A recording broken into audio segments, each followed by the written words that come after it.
Bonjour, bienvenue dans Une Prima. Nous sommes lundi, nous sommes sur Alta Frequenza et nous sommes en compagnie de Lisa Bettini. Bonjour Lisa. Bonjour Lisa. Vous venez nous présenter Tiré par les cheveux, oui. C'est ça, exactement. Je ne viens pas vous tirer par les cheveux, attention. J'espère. Non, parce que ça peut faire mal. Donc aux éditions Le Texte Vivant, un petit ouvrage dont vous avez beaucoup parlé sur les réseaux sociaux. Enfin, on a suivi cette épopée parce que c'était une épopée. On va en dire deux mots justement. Exactement, parce qu'il a commencé, donc j'ai tout rassemblé. C'est un recueil de nouvelles avant tout, donc j'ai tout rassemblé ces petites nouvelles dès le mois de février. Je me suis rapprochée du Texte Vivant et donc pour jauger un petit peu moi, nouvelle arrivée dans le monde des auteurs, de l'édition, ils ont voulu lancer un Ulule, quoi, le mettre sur une plateforme de crowdfunding. Donc pour ce faire, pour qu'il existe, il fallait qu'il atteigne 220 préventes.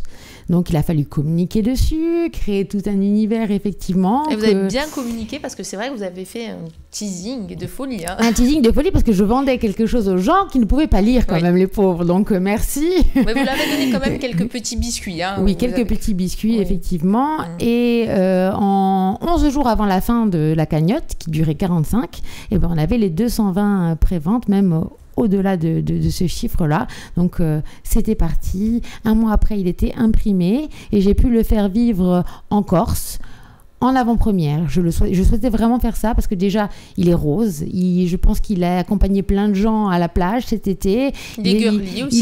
Il était girly, mais attention, il est aussi pour les garçons. Et je tiens à le dire parce qu'il y en a certains qui sont frileux de le porter. Ils sont découragés peut-être par tout ce rose en fait. C'est ça. Mais voilà, et donc il sort ces jours-ci dans toutes les librairies de France et de Navarre. Donc, en fait, ce projet, au départ, il est né... Déjà, vous écrivez. Voilà, vous écrivez pour divers magazines. Donc, vous êtes pigiste aussi. C'est ça. Vous avez un univers qui est le vôtre, qui est bien le vôtre, en fait. Merci, si ça se voit, ça saute aux yeux. Voilà, qui vous ressemble. Et en fait, c'est la compilation de ce que vous écrivez, de ce que vous ressentez au quotidien. C'est ça. Je crois que je l'ai lu quelque part que vous disiez que, en fait, parfois, il vous traversait une petite idée qui passait comme ça par l'esprit. Et allez, on prend le premier papier venu, on griffonne. Peut-être aussi qu'on prend son téléphone, on écrit quelques brides aussi sur la fonction note du téléphone. Je suis hyper tête en l'air. Vous me dites ça, je viens de perdre mes 200 notes. Donc là, c'est quelque chose. Voilà, non. Et c'est vrai que du coup, je prends un papier, un stylo. J'aime à dire que il m'empêche de retrouver mes clés dans mon sac tellement ils sont nombreux. Mais c'est un petit peu ça. C'est des choses qui nous arrivent au quotidien, des petites anecdotes, des choses, des aberrations parfois, des choses même un peu plus graves, des peines, des découragements. Et je couche tout ça sur le papier. J'essaye toujours d'y mettre de l'humour et une petite morale à la fin. Après, il y a un univers aussi très, très girly, mais pas que. On a vu, c'est un petit peu réducteur, mais parfois, vous faites penser un peu à un mélange de Carrie Bradshaw, Clara Scheller aussi, pour la version française. Non, il y a ce côté très, très, très girly aussi. Les femmes aujourd'hui, ce qu'elles vivent, exactement. Voilà, ce à quoi elles sont confrontées dans leur quotidien. Donc, parfois, il peut y avoir un côté un petit peu plus futile, évidemment, puisque complètement, on a bien ce sûr. côté un petit peu futile aussi en nous, et heureusement d'ailleurs. Et heureusement, qu'on passe puis du temps à se parfois, faire il y a les aussi des choses un petit peu plus graves. C'est ça, exactement. Alors, c'est un livre qui s'interdit rien. Qui va parler, on peut se faire les ongles un jour, on peut parler de la mort dans la page d'après, dans la nouvelle d'après. C'est quelque chose qui va trouver de l'intérêt dans toutes les scènes du quotidien. Voilà. Et vraiment, j'insiste sur le fait qu'il soit vraiment de bonne humeur. Oui, voilà, ça, il y a beaucoup d'humour. Comme quoi on peut montrer aussi qu'on peut être une femme et avoir de l'humour, parce que parfois la frontière est encore difficile à accepter. On dit même qu'une femme avec de l'humour est sexy, donc faisons des blagues, mesdames. Blaguons, voilà, c'est le nouvel adage du jour. Donc il y a cet humour corrosif un petit peu à toutes les pages, et puis surtout vous ne prenez jamais au sérieux. Jamais. Je pense qu'il faut avoir beaucoup d'autodérision dans la vie, je pense. Ça nous permet déjà de dédramatiser des situations, et puis on peut rire de tout. Moi, je suis persuadée qu'on peut rire de tout. mais en bonne compagnie. Ah oui, de préférence. Merci beaucoup Lisa Bettini. On se retrouve demain. On va continuer à parler évidemment de Tirer par les cheveux aux éditions Le Texte Vivant qui fait sa grande sortie en fanfare pour ce mois d'octobre. Et puis merci, à demain. Merci beaucoup, à demain. Bonjour, bienvenue dans l'Imprime. Non, aujourd'hui c'est Lisa Dourage toute seule, effectivement, en compagnie, mais non, pas toute seule, en compagnie de Lisa Bettini. Et notre Lisa. Voilà, bonjour Lisa, bonjour à tous. Et c'est très bien. Alors, on va parler de cet ouvrage Tiré par les cheveux aux éditions Le Texte Vivant. On a parlé un petit peu hier de l'épopée de l'ouvrage. On va parler de l'écriture. Ce sont des textes que vous avez écrits il y a longtemps, que vous avez écrits récemment. Est-ce que c'est une compilation un petit peu aussi d'une évolution de vie ? Complètement. Il y en a que j'ai écrit en 2013, 14, jusqu'à aujourd'hui, ou même avant la fin de la campagne. Pour tout vous dire, je voulais qu'il y ait des inédits que personne n'avait jamais lus. Et donc, voilà, c'est quelques années d'écriture. Donc, il y a une évolution, ça c'est certain. C'est certain, parce que on le sent beaucoup dès la lecture. Il y a la recherche de la quête de l'âme sœur comme problématique. Il y a des prises de tête qui sont peut-être un petit peu plus jeunes, plus je sais pas, mais oui, il y a une évolution certaine, c'est sûr. Donc il y a la Lisa 2.0, non je rigole. C'est ça. Non mais il y a une évolution, voilà, de vie en fait. Ça raconte les années avant la trentaine, le changement de vie, c'est ça? Oui, pourquoi pas. Oui, quand on arrive dans la vingtaine, quand on a des petits appartements, quand on part sur le continent faire ses études, il y a un petit peu de tout ça. Donc aujourd'hui, je suis revenue à Ajaccio, ma vie a changé, mais en gros, je pense que dans 10 ans, si je relisais ces textes, ils seraient potentiellement encore applicables à ma vie.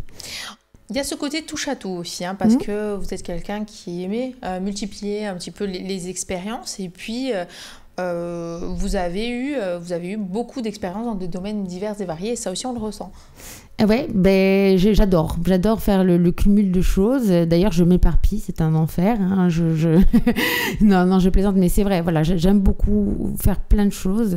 J'ai ce sentiment que la vie est courte, tant qu'on tient debout, si on a des opportunités, il faut les saisir.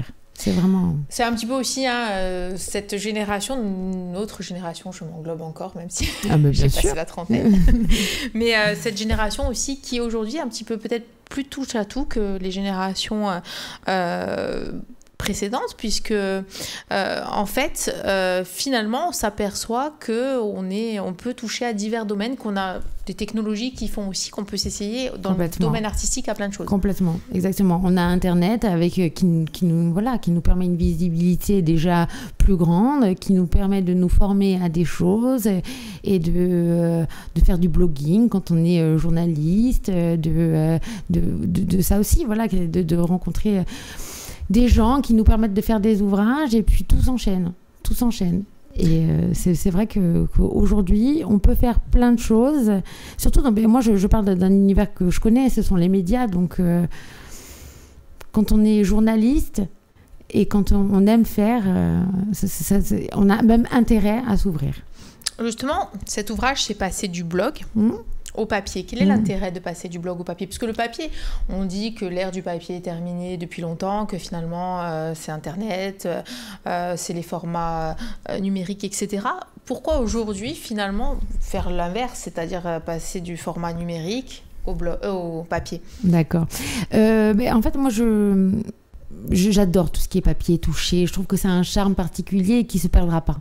Je pense sincèrement que tout ce qui est magazine, livre, on peut emporter partout. Parfois, on a envie de déconnecter, des portables qui sonnent toute la journée, des mails, de ses yeux derrière l'écran. Ça picote au bout d'un moment, donc on a envie parfois de s'éloigner. Et je trouve que le papier, voilà, et ne sera jamais remplacé, ça c'est sûr. Après, moi, ça a commencé avec un blog qui s'appelait Tiré par les cheveux, justement, qui était accueilli par Tumblr. Enfin bon, c'était complètement confidentiel, personne ne connaissait. Parfois j'avais des petits likes des États-Unis, de Norvège, je me disais mais ils comprennent rien, ils likent pour liker, comment sont-ils là, qui sont ces gens, comment veulent-ils, effectivement. Et puis non, et puis après donc j'ai migré de ce petit blog que je faisais lire très confidentiellement à mes amis à un blog qu'il a fallu assumer parce qu'il s'appelait lisabettini.com. Donc forcément... Oui, forcément, c'était un peu plus repéré. Et là, j'ai eu un bon accueil.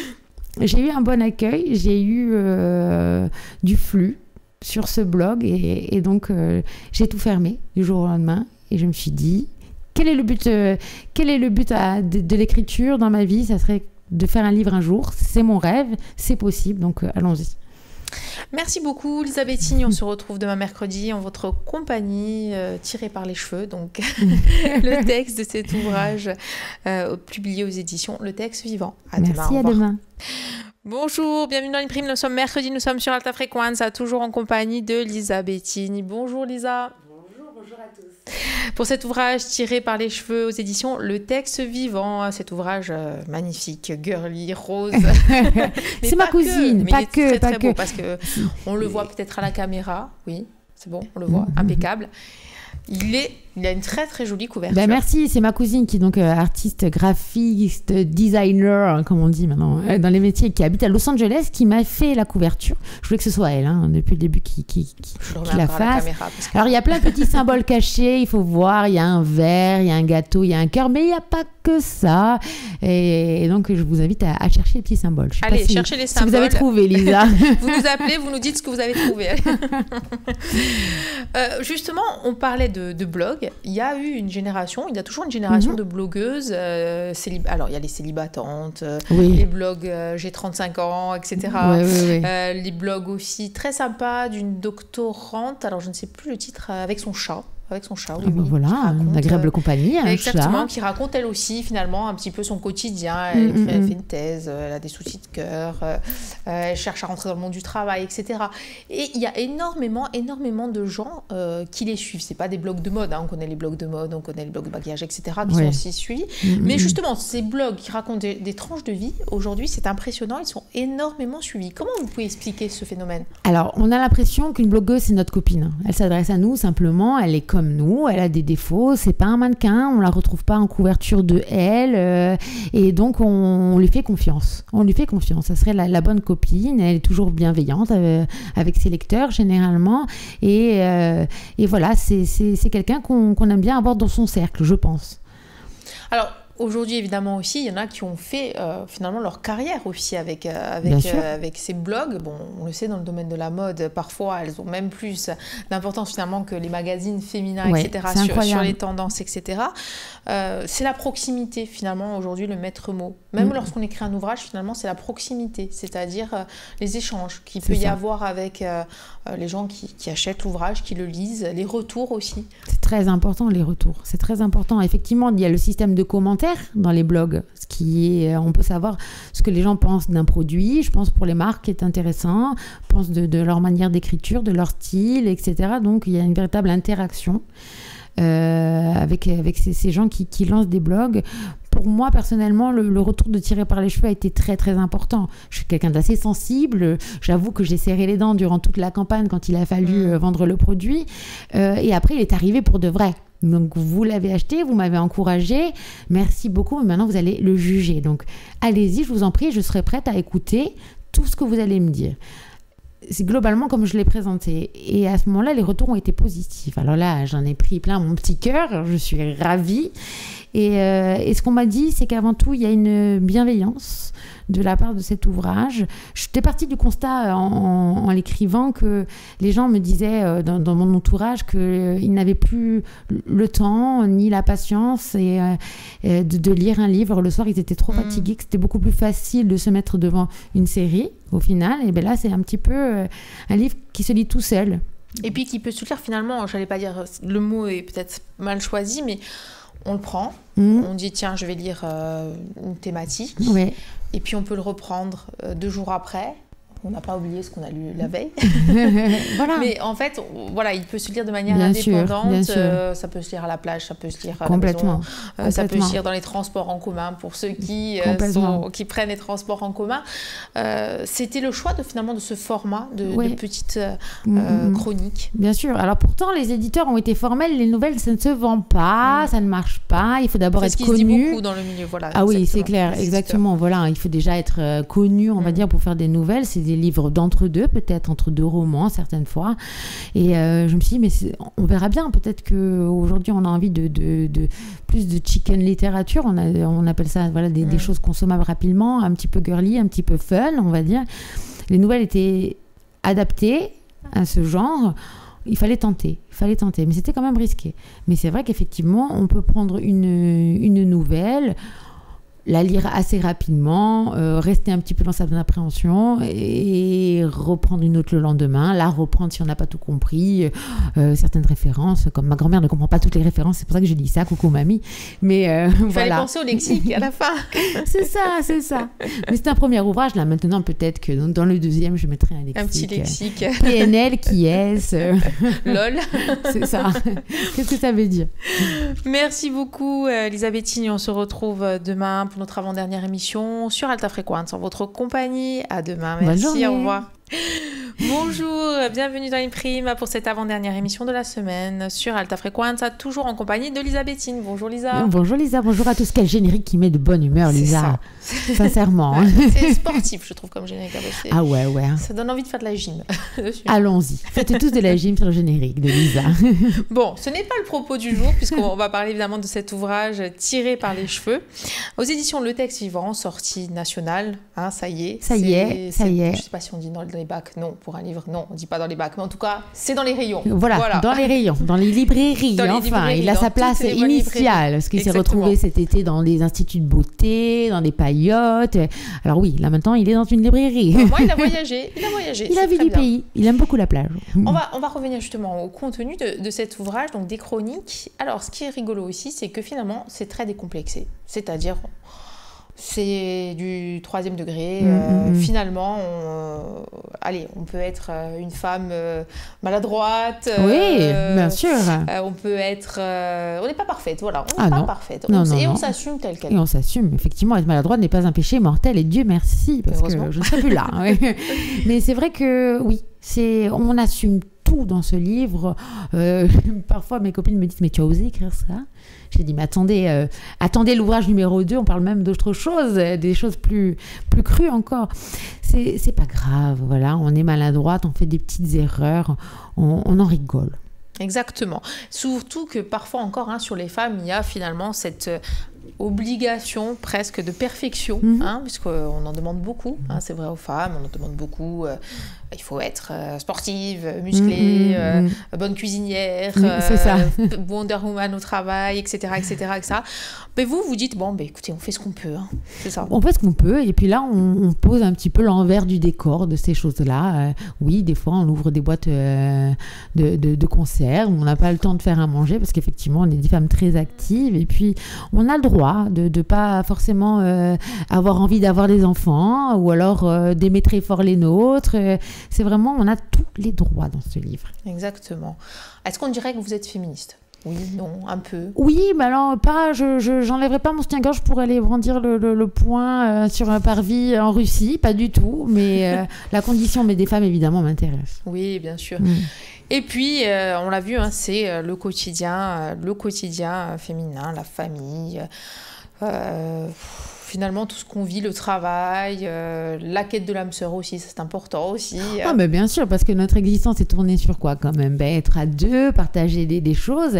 Et tant qu'on n'a pas trouvé le bon, on tombe sur des messieurs. Alors, effectivement, il y a tout un tas de messieurs qui courent divers et variés. Alors, soit c'est un peu la roulette russe, Soit on tombe très bien, soit on tombe très mal. Et effectivement, la vie est longue et on peut avoir des dates qui finissent pas très bien. Moi, je parle de ce livre d'un monsieur qui m'a gavé pendant quelques semaines. Il m'a mené que manger. Donc, je ne suis pas ressortie avec un cœur... Enfin, vous avez bien mangé au moins. Oui, j'ai bien mangé, j'ai pris 2 kilos. Merci beaucoup. Mais c'est toutes des choses qui peuvent arriver. Des bizarreries. Il y a des bizarreries. Ouais. Et là, les messieurs qui nous écoutent se disent finalement, on les amène au restaurant, elles sont pas contentes. Non, mais matin, midi, soir, c'est pas possible. Vous savez pas cuisiner, tout simplement. On peut pas garder la ligne, messieurs, être au restaurant tout le temps. C'est un choix. Il faut l'assumer.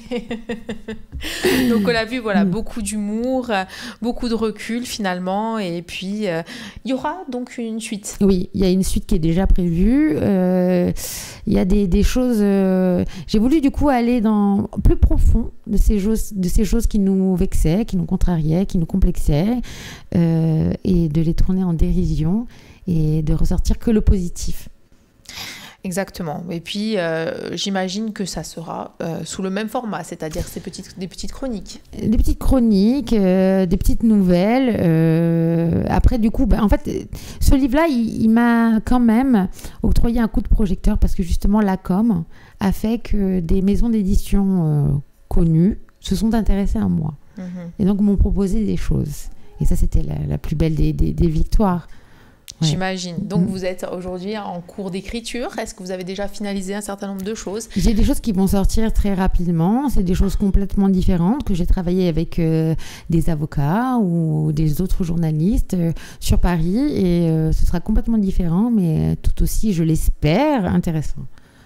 Merci beaucoup, Lisa Bettini. On se retrouve demain pour déjà notre dernière émission de la semaine dans votre compagnie. Non. Eh oui, déjà demain. Merci. À demain.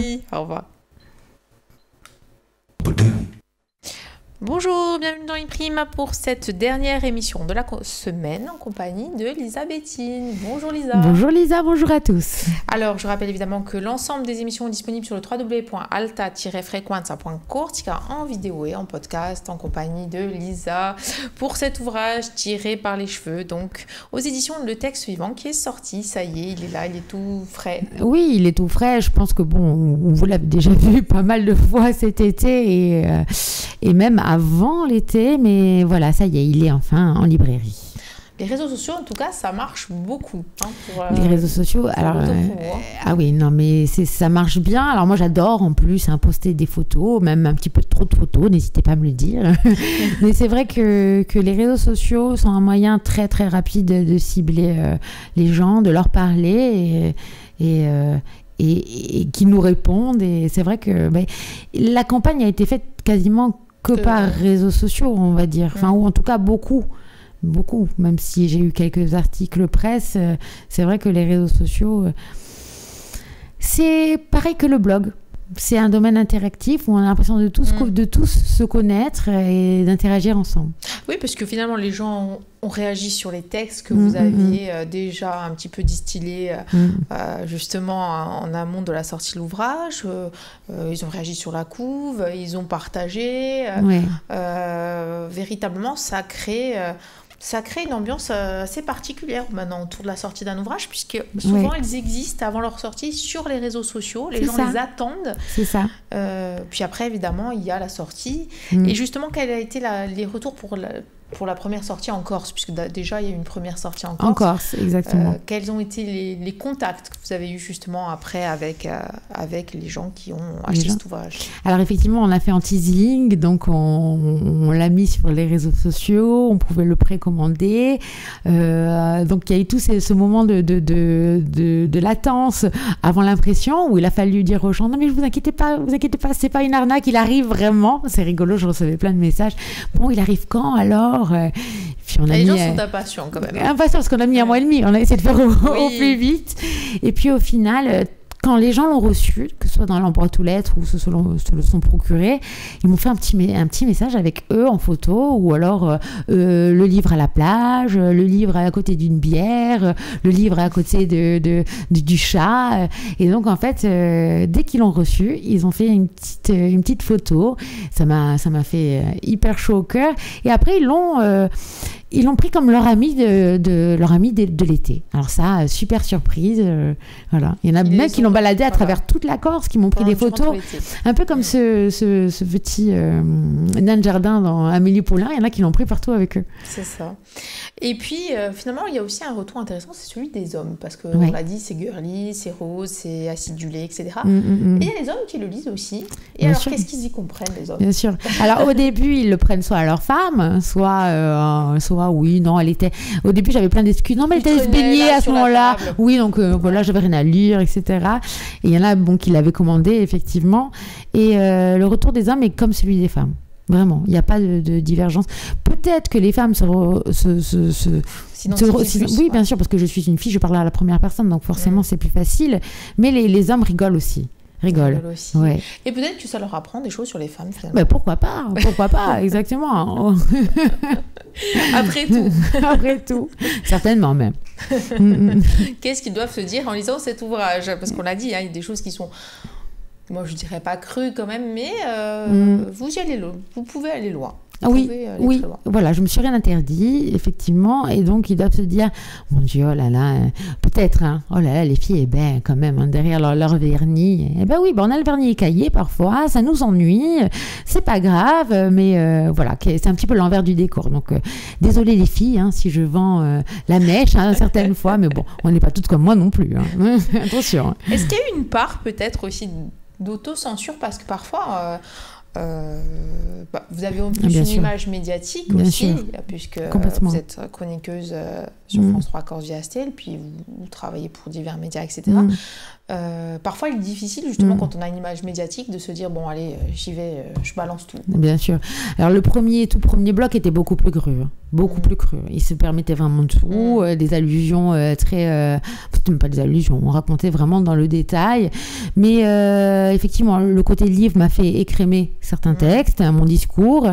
Et surtout, ce qui m'a fait rire, c'est que dans mes protagonistes avaient des prénoms. Et quand il a fallu les rendre publics, j'ai changé tous les prénoms. Parce que c'était des prénoms de mon entourage au final. Et sans le vouloir. Ils avaient vraiment des prénoms de gens que je connaissais, mais c'était pas vraiment pour parler d'eux. Mais du coup, j'ai dû tout changer, tous les prénoms. Donc c'est vraiment des prénoms aléatoires. Même si y a un des textes qui s'appelle Virginie. Je suis outrée contre les Virginies. Je n'ai rien contre les Virginies, je vous le promets. Vous ne connaissez pas le Virginie, allez. Non. Merci beaucoup, Elisabethine. Et puis, on rappelle évidemment que dans toutes les librairies est disponible cet ouvrage tiré par les cheveux aux éditions Le Texte Vivant. Merci beaucoup. Merci beaucoup pour votre invitation. À très vite. Merci, au revoir.